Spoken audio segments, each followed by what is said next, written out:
Welcome to the latest episode of our podcast series for financial advisors. Today's episode is Summit Trail's Jack Petersen on how their Blockbuster break created a $16 billion firm designed to serve the unique needs of ultra-high net worth clients. It's a conversation with the firm's managing partner. I'm Mindy Diamond, and this is Mindy Diamond on Independence.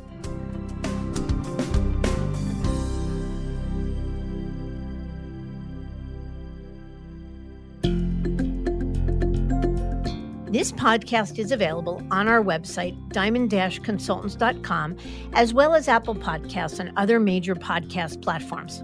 If you are not already a subscriber and want to be notified of new show releases, please subscribe right on your favorite podcast platform or on the episode page on our website.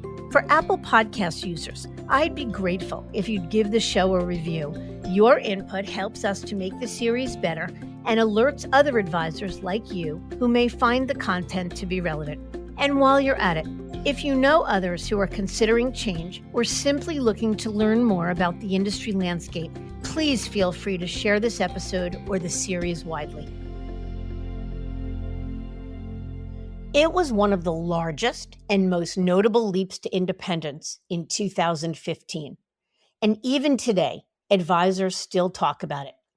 Jack Petersen was the head of Barclays Wealth and Investment Management for the Americas, the result of a quick turnaround move after Lehman's bankruptcy in 2008. Yet over time, Jack admits feeling burnt out in the management role, so he shifted back to his roots as an advisor. It was a few years later when Jack started thinking about whether there was a better way to serve his ultra-high net worth clients. That is, he came to the realization that to properly serve this sophisticated client base meant customization and recommendations outside of the Barclays infrastructure, making the process difficult, if not impossible, to execute upon. And it was clear that another traditional firm would present them with the same set of challenges. That's when the idea of pulling a few like-minded teams together that also serve the unique needs of this constituency to build their own capabilities, culture, and investment philosophy. And ultimately, Jack and 5 co-founders launched Summit Trail in July of 2015 with the support from Dynasty Financial Partners and $3 billion in managed assets at 3 office sites across the country. It was a landmark event at the time, both in size of the business and the sheer fact of launching 3 offices simultaneously across the country.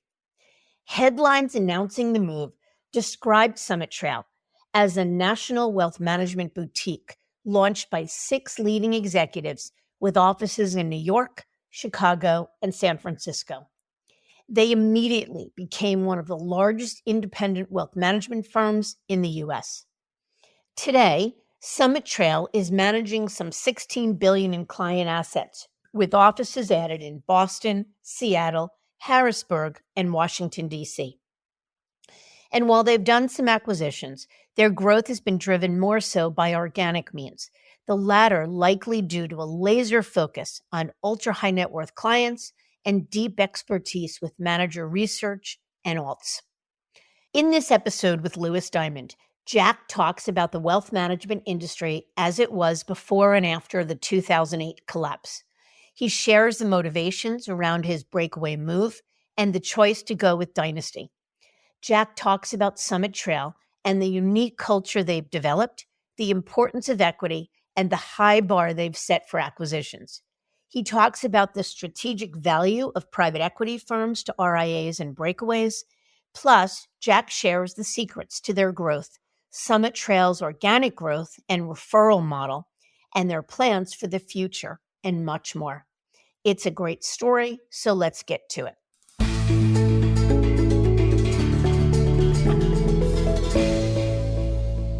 Jack, thank you for joining us today. Great to be with you, Lewis. Can you start by maybe having you share with us your background and what led you to become an advisor with Morgan Stanley? Sure. So I've been in the wealth management industry for 30 years. I randomly backed into wealth management while I was a second-year student.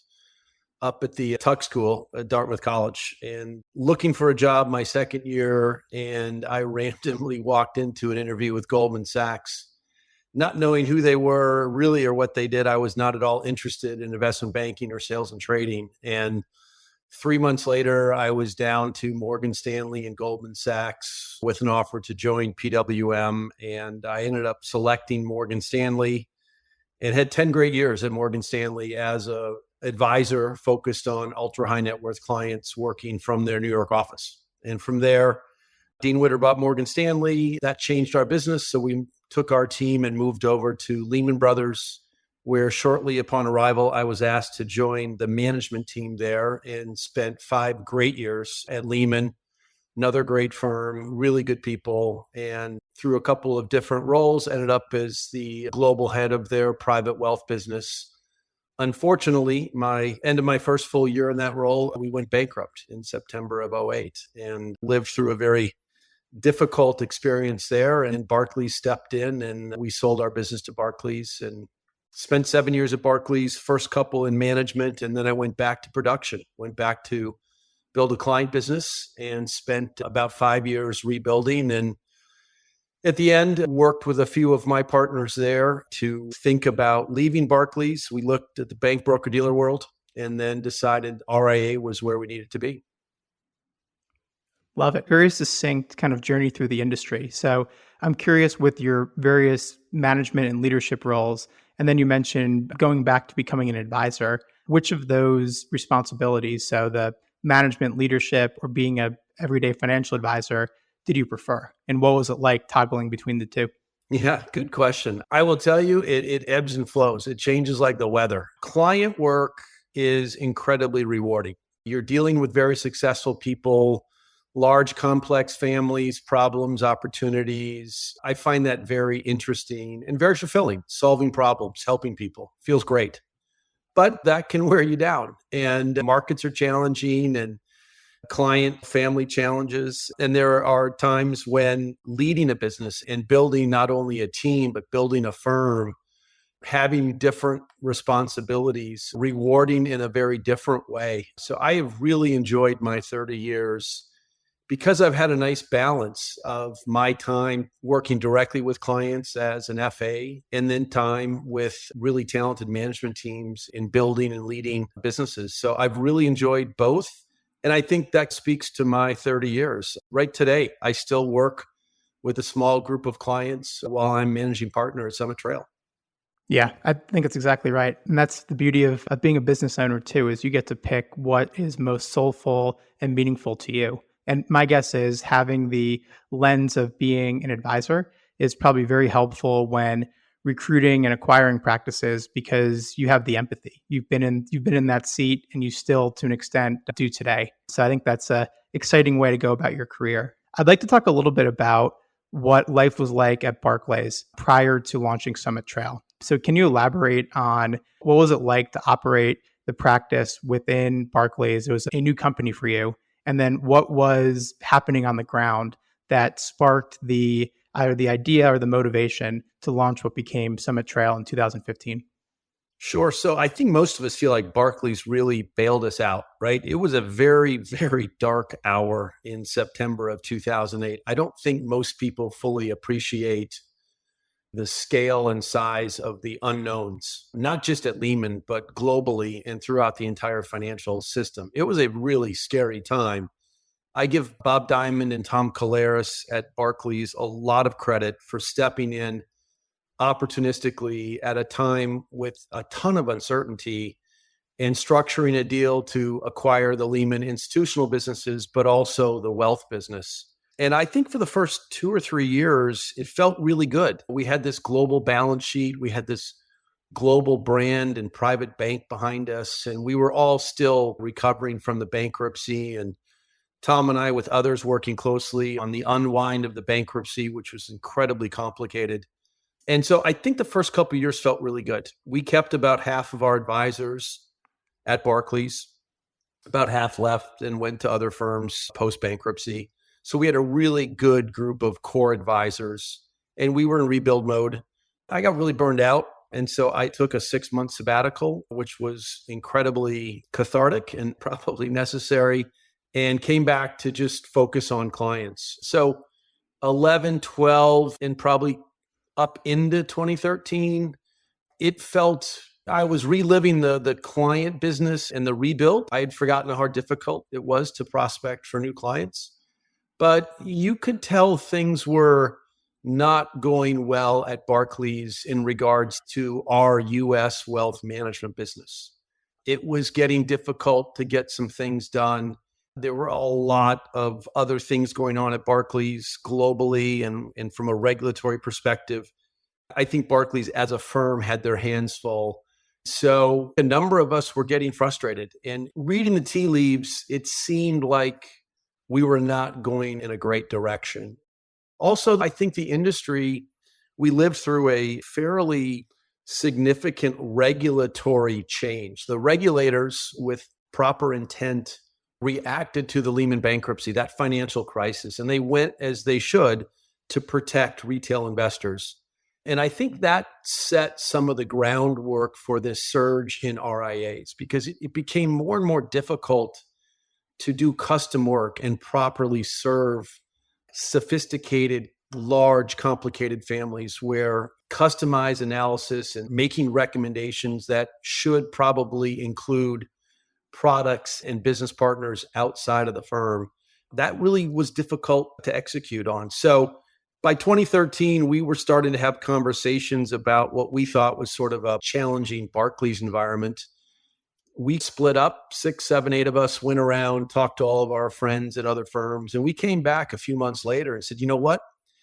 This really isn't a Barclays problem. It really is kind of a bank broker dealer problem. It's a broader industry problem. And again, I'm speaking purely from a perspective of the advisor trying to provide customized advice to ultra high net worth families.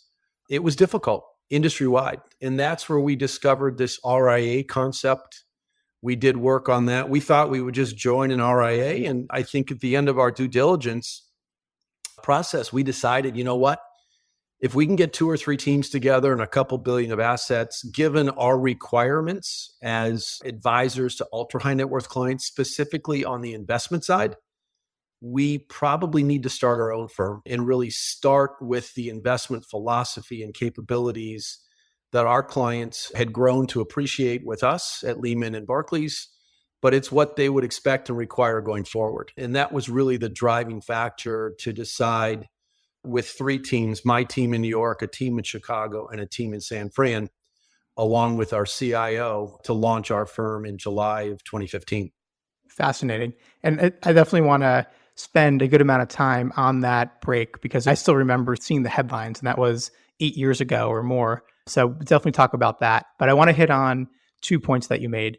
The first one, which I think is fascinating, is that you said that because of what happened during the financial crisis, that the regulatory environment and the way that firms were applying those rules, that was the spark or motivator, in your view, for what happened with the growth of the RIA channel. I think that's a very valid point. We've always said that it was driven by advisors feeling distrustful of big brands and big institutions and realizing that they could do their business elsewhere. They didn't need the balance sheet of a big firm or the brand on a business card, because in many cases, it was actually a detriment. So I'm going to add what you said to my normal analysis on the growth of the RIA channel, because I think that's spot on. The other thing you mentioned was that through conversations with other advisors and friends around the industry, it seemed like for your more complex client base that there wasn't going to be another like firm, another W-2 firm that would meet the needs of your clients. Can you elaborate a little bit on why you think that is? What were the needs of your clients in particular that another firm couldn't handle, that you felt like you needed to craft your own firm in order to service those clients' needs?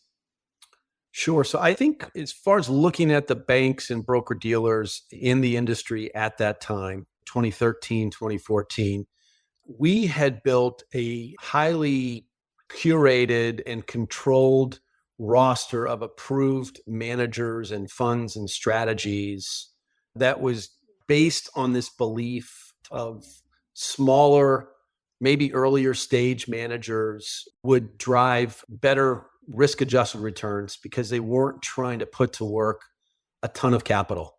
And that philosophy of focusing on smaller, specialized, employee-owned specialty managers in all the asset classes, that is something that Dave Romhilt and his team built out early days at Lehman Brothers, and we carried it right through Barclays.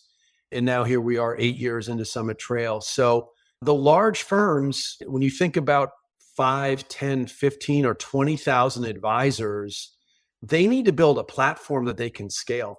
And it's not a criticism, it's just an acknowledgement of large numbers. They have trillions of assets. I think about some of the managers that we work with. If they were to go onto the platform of a large broker-dealer or bank, they would fill up. The capacity would be taken out, and I would guess a few days. So given our size, we have 22 advisors, 16 billion of AUM. We feel large enough to really have access and buying power. We have a 14-person dedicated research team.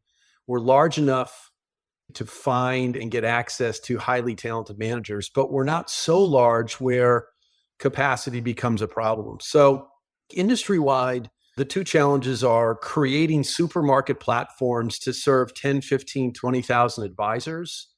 And you're also trying to serve all clients, sub-million in the mass affluent, 1 to 10 in the high net worth, and 10 and above for the ultra high net worth. And I do think it's hard to build platforms to serve all three client segments. And then the regulatory comment, it's not a criticism in any way of regulators. I think they did the right thing stepping in. We were all panicked and concerned in 2008. But I think regulators and large firms, to manage their regulatory compliance responsibilities, they like to have standard solutions, models, things that are easily monitored. And I think that works very well for most client segments. In the ultra high net worth client segment, that does not work well. So we hand build customized solutions, both on the investment planning side, as well as the financial estate planning side. Their solutions are incredibly customized. And that's very hard to monitor for a bank or a broker-dealer. So when regulators come in and they want to evaluate the work you're doing, it's more difficult for those firms to show that. So I'm a big fan of the fiduciary standard. It's very different than the suitability standard. It holds us to a much higher level of accountability. And I think clients have really grown to appreciate that. They did not know what that was when we talked to them back in 2015. So I love that standard. It's a higher standard. And I think we have a very good relationship with our regulators. Yeah. And my guess is too, based upon your various leadership roles, you probably unfortunately had a front row seat into what it was like to partner with regulators and just really understand better than a traditional advisor how the sausage was made. And ultimately, you had a vision that you knew what your clients needed, and it just wasn't possible in a traditional model. So that makes a ton of sense to me, that it's more because of the unique needs of your ultra high net worth clients and how you wanted to curate your platform, that you felt like the only way to really get deep in with what your clients wanted and needed was to build your own RIA. It's a great narrative. So let's get back to the launch of the business. There was tons and tons of press, I think for a couple of weeks, highlighting your move. 3 billion in AUM was a major number. If it wasn't the largest breakaway move at the time, it was probably close. But I think what was even more interesting was, aside from your high position at Barclays, the simultaneous launch of 3 different businesses in 3 different markets. Can you talk a little bit just about the launch itself? And then we'll get to why you chose to partner with Dynasty Financial to help you bring it all together. Yeah, we had an incredible foundation laid. When I think about my 2 partners in San Francisco, Tom Palachek and John Scarborough, my 2 partners in Chicago, Jim Cantaloupe and Peter Lee, and then our CIO, Dave Romhilt, and my team in New York, we had this foundation that would prove to be the foundation that set the tone for really everything, including our cultural standards, our organic growth standards, our investment philosophy, and client comes first approach to running our business. So we had the great fortune of starting with, I think, 6 talented and strong leaders in our co-founders, and opening up 3 offices at one time was difficult. I don't think we did get a lot of press. I think we were one of the largest, if not the largest. The idea of 3 offices opening on one day, I think, was the first time that had been done.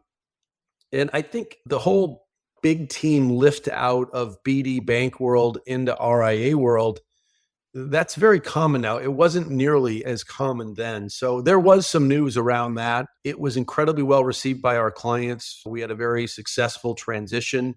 It was stressful. Brand new 3 offices, having never run an RIA before. Again, I feel very fortunate to have great partners. We have 23 equity owning partners at Summit Trail today.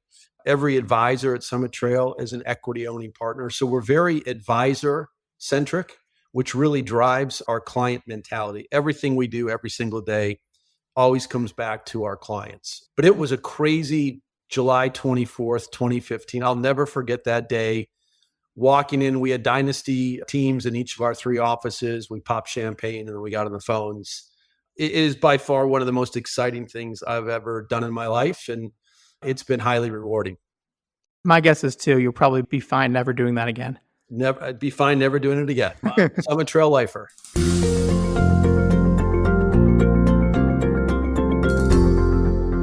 We're seeing it more and more now with private equity coming into the space that we've talked with a lot of wirehouse teams or advisors in general who have, which I think is a smart idea, but I'd love to get your perspective on it.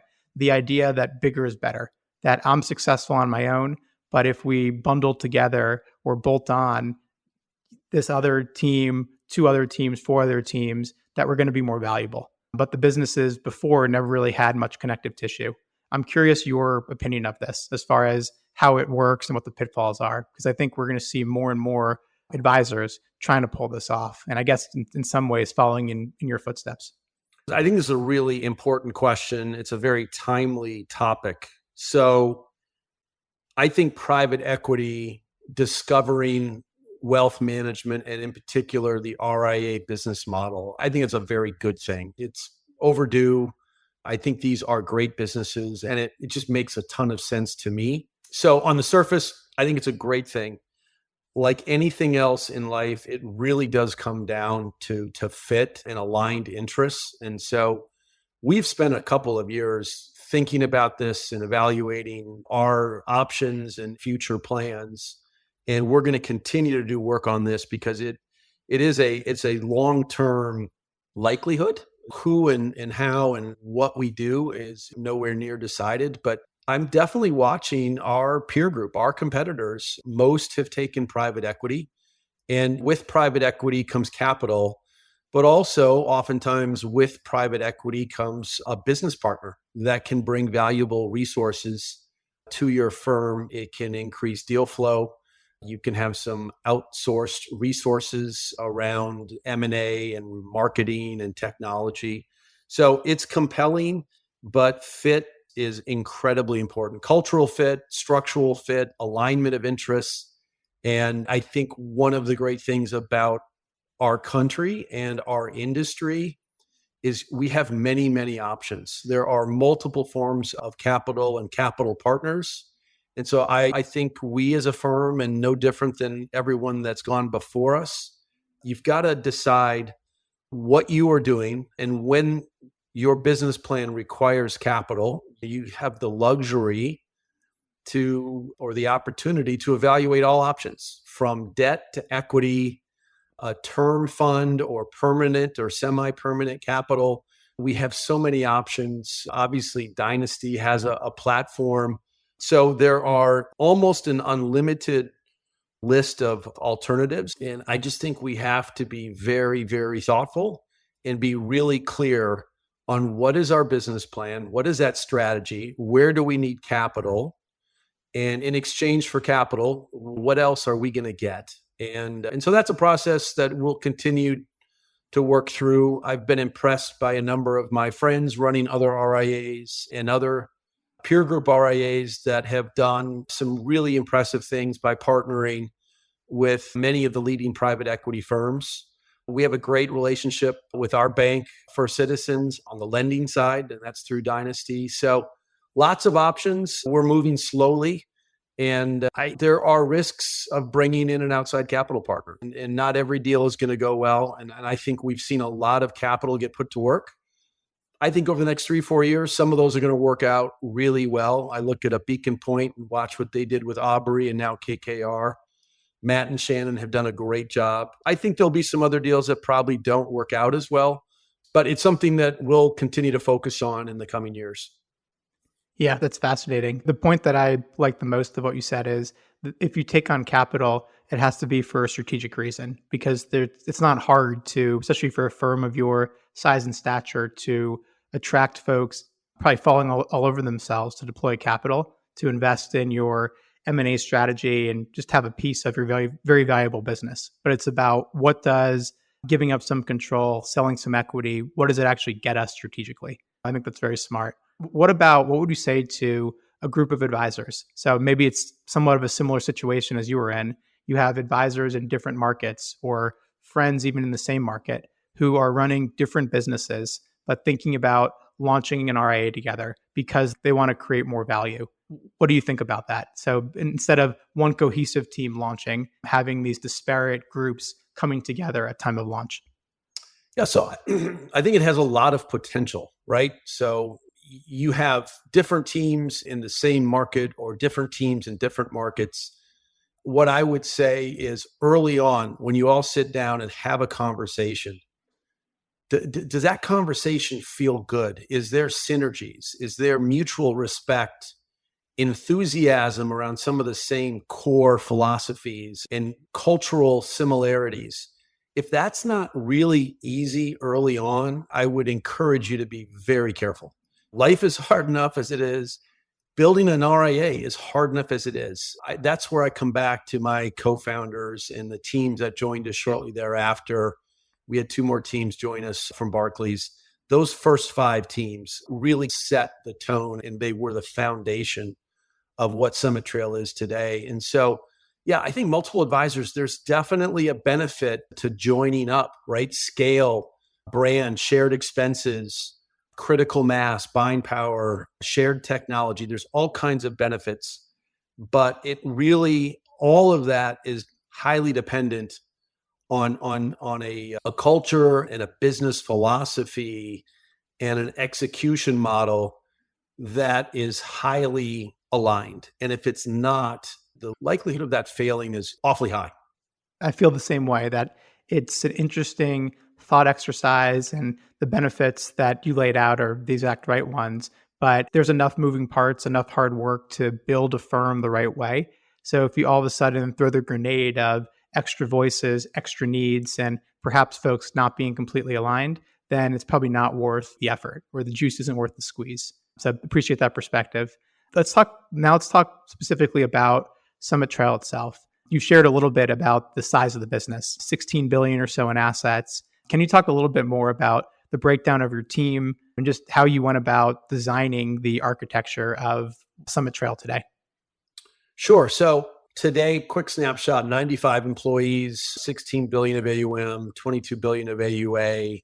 We have 9 teams working from 7 different offices across the US. Teams vary in size from single advisor teams to 4 advisor teams, supported by CSAs and RMs or relationship managers. We all share a core investment philosophy and research team. So we have 14 people in research, run by Dave Romhilt, who's our CIO. Ben Johnson runs portfolio construction, and Seth Katz runs our private investment effort. So senior leadership on the investment team. And then complementing that now, and this has probably been our biggest change over the last couple of years, Alex Shapsis runs our planning team, which again is about 12 people, highly customized, very sophisticated estate planning, estate management, and some basic financial planning where needed. So we started Summit Trail as an investment-led organization. It was on our website, it was on our materials, because at the time, that's really what we had grown up in executing and building our business. That's really how we were trained to think, coming out of a bank broker-dealer model. One of the first things I learned early on as I gained exposure to RIAs was they focused often, not always, but oftentimes less on investments and more on planning and family office services, organization, and the whole client service model.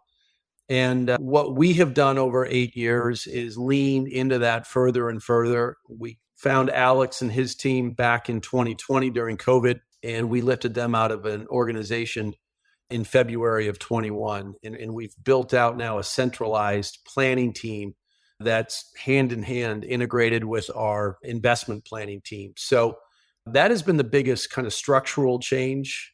We've always been an organic growth focused firm. We've annualized growth around 25%. Wow. 2/3 of that's organic, and then the other third is coming from M&A and the markets. We get 3 to 5% annually from markets after fees on a full market cycle. And so organic growth is really a core part of our culture and our business model.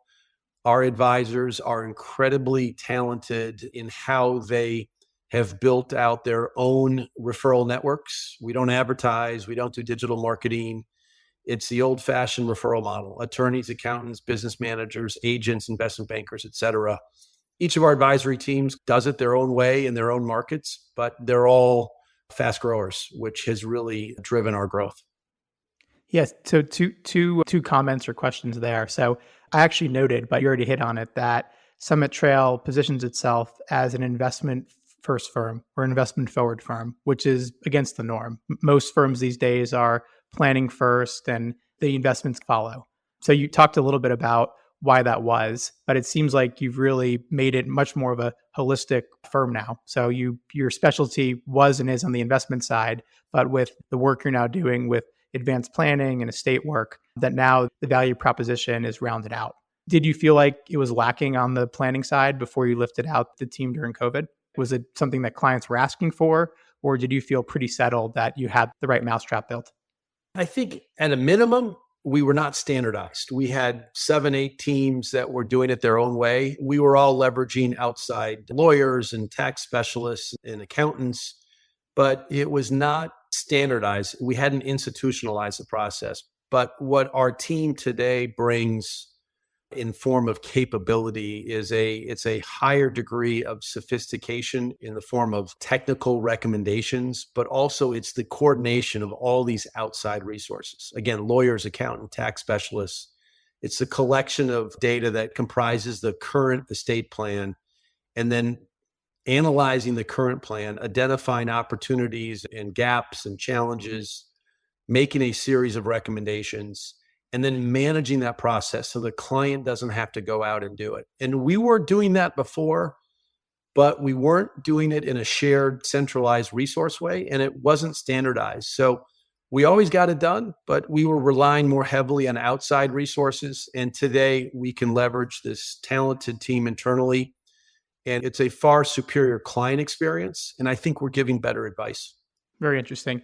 I'm sure what you grappled with was the kind of the balance between standardizing practices and efficiencies, but also giving each team some autonomy. And I think it's very interesting that you referred to it as 9 different teams. Most large RIAs, it's more of everyone's kind of rowing in the same exact direction.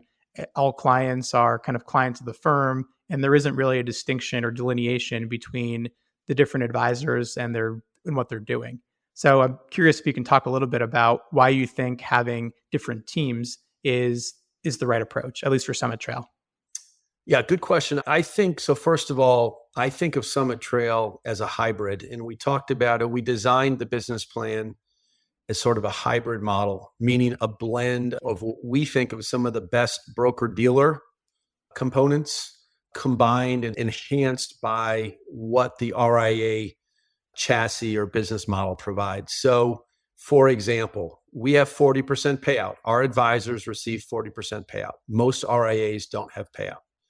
But or 25% or 30% well, it's or reduced, something right? Much lower. And then they're driving a profit share. So, but we are majority owned by our advisors, which is unusual for most RIAs. But we are employee owned. So advisors are equity owners. They have a profit share. We vote like any other private partnership would on strategic decisions. So advisors at Summit Trail, in some ways, they do run their own team. It's shared. We have centralized operations. compliance, technology, investments, and financial planning. But they are able to go out and build their own client base where and how and with whomever they please. We don't have territories. So we look back at the broker-dealer world. We think we've kind of cherry-picked some of the best attributes of that business model. I would put our advisors up against any other advisors in the industry. Seniority, expertise, hard work ethic, organic growth, business development capabilities, but also in their leadership of building really talented teams. The risk of centralizing more and more of that, you're taking little bits and pieces further away from the client. And so I like this team model where each team is dedicated to a group of clients. They're their own clients. At the same time, they are Summit Trail clients. And so I think we've pulled off something special in this hybrid model. Part of it is cultural, part of it is economic, part of it is the team model. It's not been easy to keep that balance. And I'm not criticizing other RIA models. There's so many. It's one of the best things about wealth management. There are so many ways to be successful. This way happens to work for us. I think if we were a more traditional RIA model, I don't know that we would be benefiting from the same organic growth. And you've hit on this a little bit, but I'd love to hear your thoughts on the minimum client size that Summit Trail takes on. If recruitment and mergers and acquisitions has been a source of growth, and we'll spend some time talking about that, I would imagine that it probably rules out many more advisors and acquisition targets than it rules in. Same thing with potential new clients. So can you talk a little bit about how you think about the right client for Summit Trail and why it's a benefit to draw a pretty strict line about who's invited into the fold? Sure. So our client policy is a bit complicated. In simple terms, we are focused on clients with $25 million of investable net worth and above.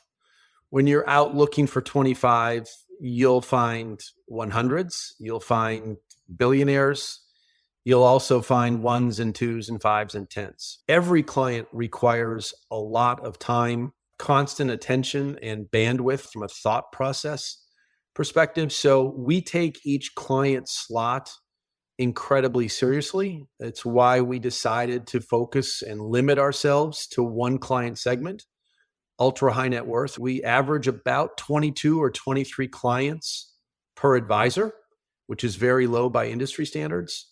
And we can afford to do that economically because we are focused on larger clients. So our policy informally is we have no minimum. Oftentimes, our clients are joining Summit Trail because they have financial planning and estate planning needs before their big liquidity event. So they'll come to us with little or no investable capital. We'll do the planning work up front, and then we'll be with that client in place when they benefit from their event, whenever that is. So we have no minimums. But in general, I would say we want to find clients that have a clear path to at least $10 million. We target 25. We work with 13 or 14 billionaires on any given day. So average client's about 44, 45 million. Some teams actually have a larger average. Some teams have a smaller average. Our teams definitely have geographic and client genre specialties. So we have a team that does work with a lot of athletes. We have a couple teams that focus on financial services, a couple on technology, entrepreneurs. So roughly 90% of our clients are first generation wealth, and about 2/3 of our clients are private and public business owning entrepreneurs. So we all come together and share that first generation entrepreneurial client genre and have been built out to service that client segment. But then each team gets to execute in their own way and focus on clients where they have some success. And as Lewis, how these teams build out their client base. When you have one successful manufacturing CEO, it can lead to another manufacturing CEO and a third. So you get momentum in industries and client types, and you're rewarded for following that path. So working with a group of similar clients is incredibly synergistic.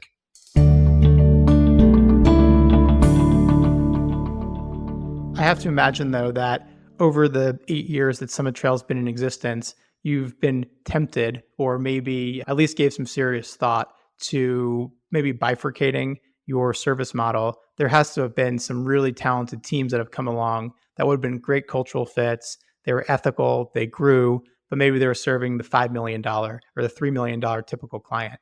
Has that been on your radar? And have you or would you ever consider having kind of a bifurcated or a tiered service model like a lot of firms have? Okay, Lewis, you're starting to scare me a little bit here. You nailed it. Yeah, no, that's a major consideration. We, I think, are well established. We have a long ways to go, but we're well established in the ultra high net worth client segment, which again, call it 10 and above or 25 and above. The high net worth client segment, which is, I think of as our little brother, it's right next to us. And we have many clients that are in that segment on their way up to ultra high net worth. So we know how to service that client. 5 million and above is where we do, I think, some of our best work because of our alternatives. Qualified purchaser, 5 million and above. So high net worth is definitely a consideration. And I have met so many great advisors and teams where they've had too many small clients, sub 5. Their average may be 10 or 15, but they just had a lot of small clients.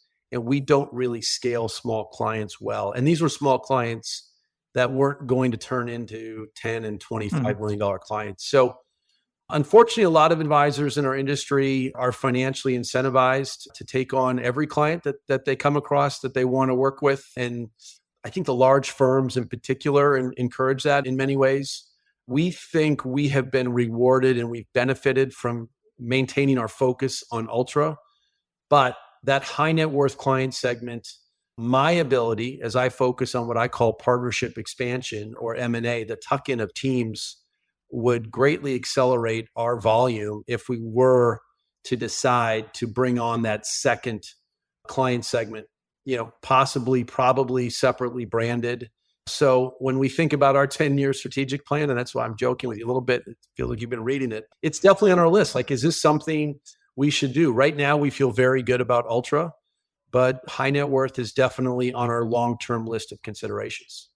Yeah, makes sense. And I say it also somewhat selfishly because there's been a number of teams that I've thought would be great fits to partner with Summit Trail, which will be the next topic of conversation. But it's hard to find the books of business and the practices that are pure play, ultra high net worth, or have that laser focus like you do. So I would agree that you probably stand to do more deals, but that has to be balanced against perpetuating the culture, not diluting the service model, and remaining, I think, top of mind for the ideal client that you work with. So I think that's something that a lot of practices struggle with, is balancing growth for growth's sake. And just we can pick this up relatively easily, or is it better to stay smaller and more nimble, but be able to stay true to ourselves?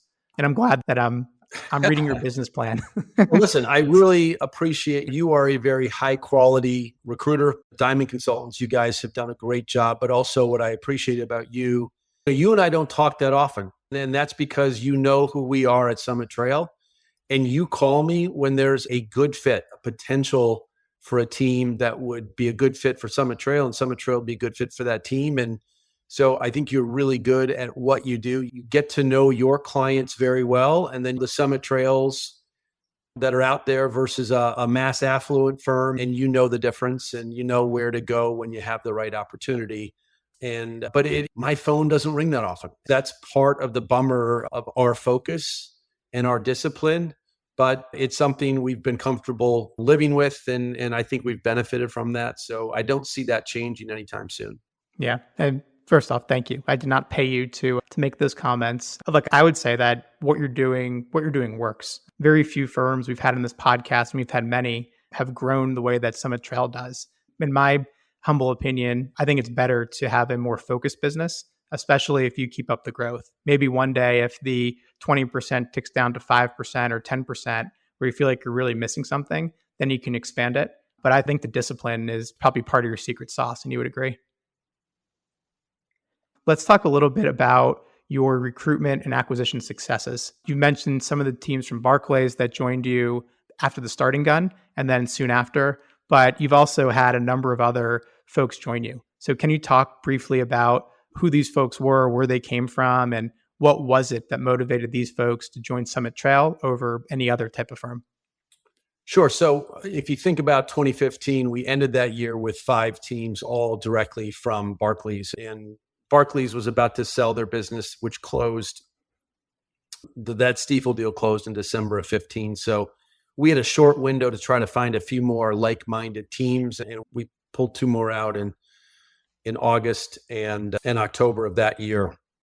2016 was really just a year of turning the lights on and getting things figured out. We didn't really spend any time on M&A. We got Addepar rolled out, Salesforce rolled out. Dynasty was incredibly helpful. We looked at Focus, we looked at Dynasty, we talked to other consultants.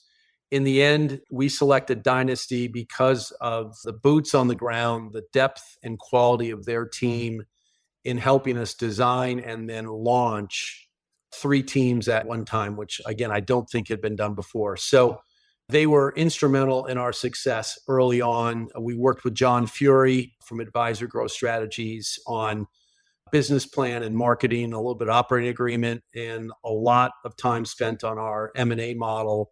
And again, instrumental to our success. 16 was really working with Dynasty and Pershing and Fidelity, our first 2 custodian partners, to get the lights turned on, get the assets over. Dave and the team spent a lot of time signing up managers with contracts, many of which we worked with previously at Barclays and prior.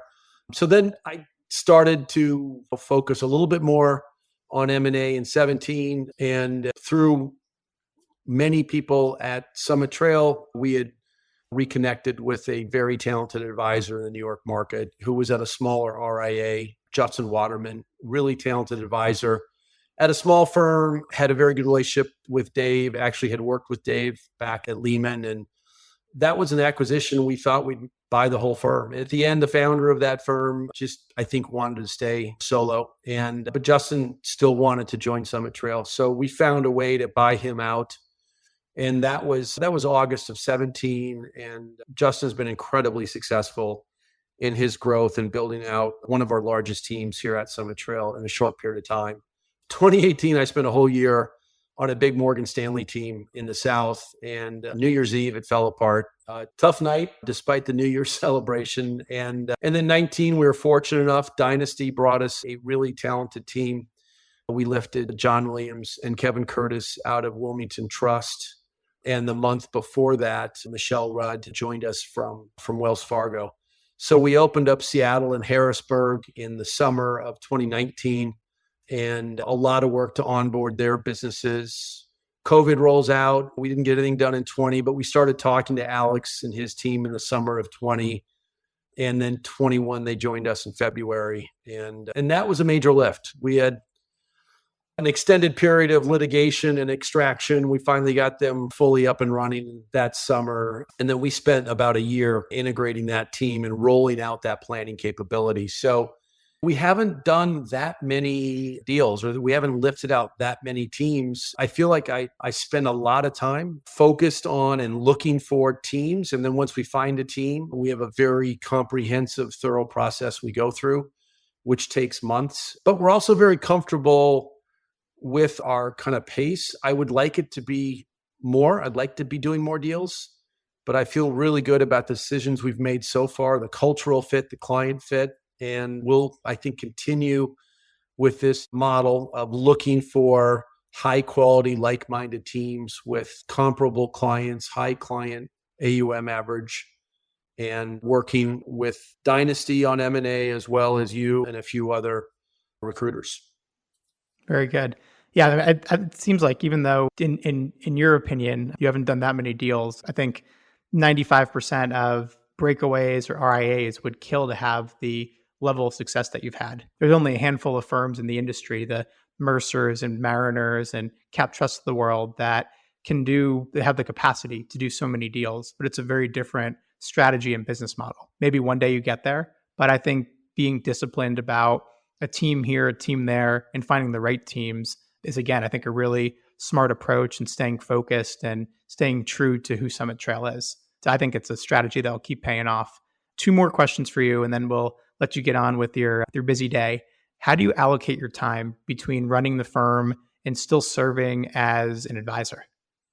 So yeah, I am part-time managing partner and much less part-time advisor. I have a talented team, Danny McHugh, Brian Topier. We work with a core group of clients and they carry the burden. And again, the benefit of having centralized resources, the research team does a lot of the investment work. We're involved, but they do a lot of that work. And then same with the planning. They're doing a lot of the planning work. So it does allow our teams to be more productive. And you asked, why would a team join Summit Trail? Why would they want to come to Summit Trail? Why would they leave their current firm?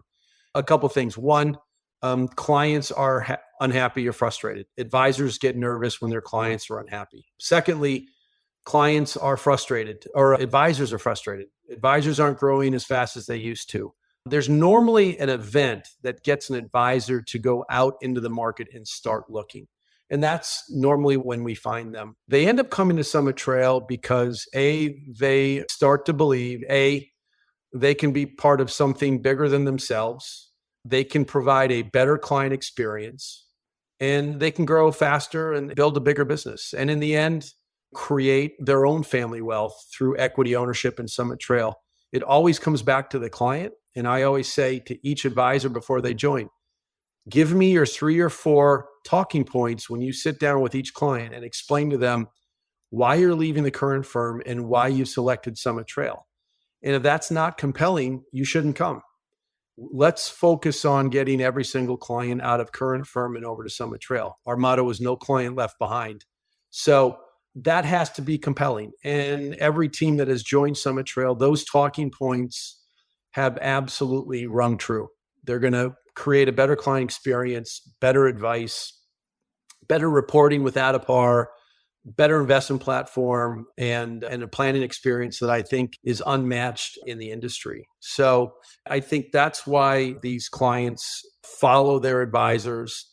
That's why these advisors have joined Summit Trail. And it's been really, for me, rewarding to meet a firm that's in that early due diligence mode. They may leave, they may not leave. Then all of a sudden they get serious. Then it's competitive.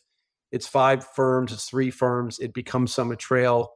And then 1, 2, 3, 5 years later, they're really happy. That feels great. And I'm sorry, but I missed the original question there, Louis. I got off on a bit of a tangent. That was a good answer. But yeah, I think you gave part of it, which was how do you balance your time between acting as an advisor and running Summit Trail? Yeah, so I just demonstrated some of my scatterbrain capabilities here. I do get distracted easily. So I'm part-time managed partner. That's a full-time job. And honestly, it is a full-time job. I probably spend at least half my time on partnership expansion. I have a really talented team and I do less and less of the day-to-day. I've got a management team that does most of the day-to-day and I'm blessed to have them. And then with time remaining, I work with a small number of clients, relationships that I really enjoy. I'll never give up clients. And again, with my team, we're able to provide, I think, a great client experience. I think our team probably suffers from a growth perspective relative to some of our other teams. I don't have a lot of time for business development.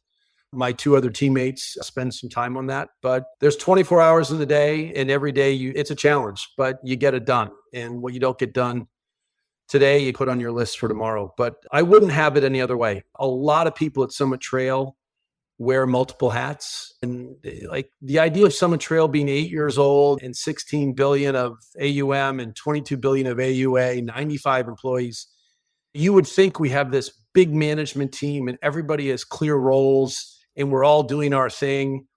In so many ways, and this kind of goes back to Jeff Bezos at Amazon, it is still day one. We have this excitement and enthusiasm about our business. Every day, new challenges, new opportunities, decision-making.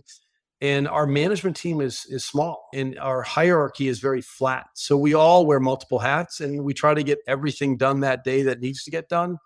Whether it's our own responsibility or not, it's a real team effort. Yeah, it sounds that way. The key is it's a team. That's how you're able to fit it all in.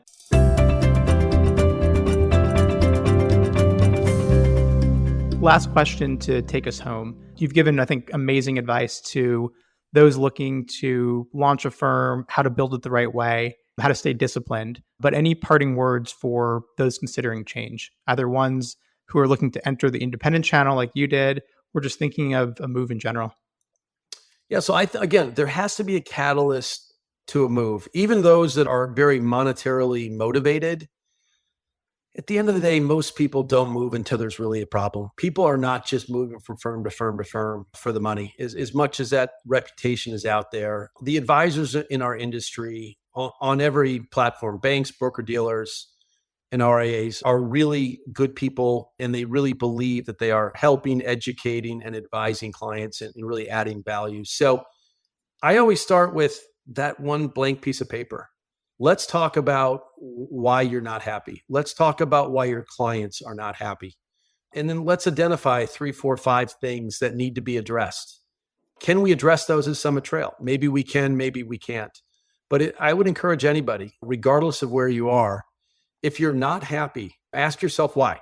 What's bothering me? Is it bureaucracy? Is it bad technology? Is it I'm not growing? Is it I don't like the economics? They've cut my payout again. But write out why you're not happy. Talk to your clients. Hey, today, what are you happy with? What are you not happy with? What could I be doing a better job with? Part of that might be client service and you don't want to hear it, but it would be important to know. But they will direct some of their comments back at the firm. So you write that down and you summarize that. You get that to a place like, okay, this looks like 6 things I need to work on. I need to solve for. And then you go out to the industry and you might look, if you're at a broker dealer, you may look at the other broker dealers first. Or you're at a bank and you want to get out of the bank salary bonus model. You want to get to more of a payout broker dealer model.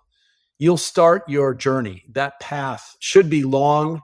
It should be constant and exhaustive. You need to evaluate all of your options because at the end of the day, when you resign at Friday at 1 p.m. and you start calling clients, you need to explain to them, listen, I put you first. I was not delivering the service and the solution that you deserve. I just spent the last number of months on an industry-wide due diligence exercise.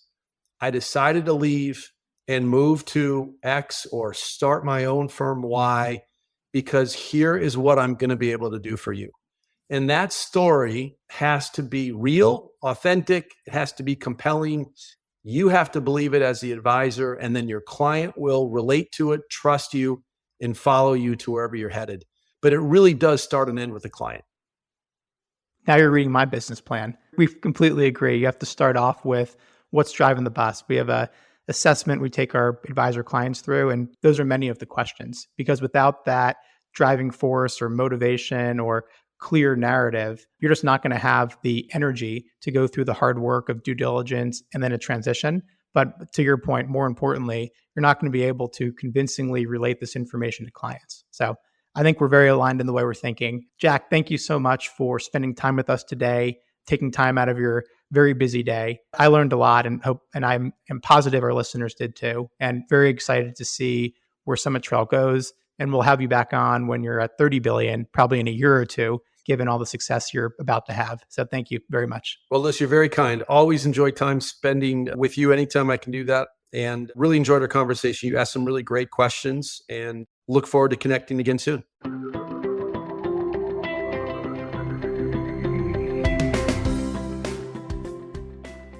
To Jack, the notion of how large firms build their infrastructure, that is, on supermarket platforms designed to manage tens of thousands of advisors and their clients, makes it difficult, if not impossible, to serve the unique needs of sophisticated clients. And if you're operating on a putting clients first ethos, taking the time to conduct due diligence and ensuring that you are doing all that you can to best serve them is imperative.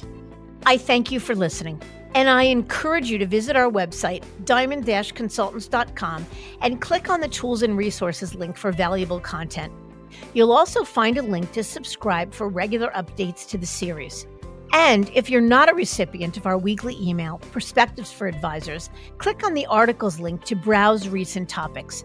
These written pieces are an ideal way of staying informed about what's going on in the wealth management space without expending the energy that full-on exploration requires. You can feel free to email or call me if you have specific questions. I can be reached at 973-476-8255. 8578, which is my cell, or by email mdiamond@diamond-consultants.com. Please note that all requests are handled with complete discretion and confidentiality. And keep in mind that our services are available without cost to the advisor. You can see our website for more information. And again, if you enjoyed this episode, please feel free to share it with a colleague who might benefit from its content. If you're listening on the Apple Podcasts app, I'd be grateful if you gave it a star rating and a review. It will let other advisors know it's a show worth their time to listen to. This is Mindy Diamond on Independence.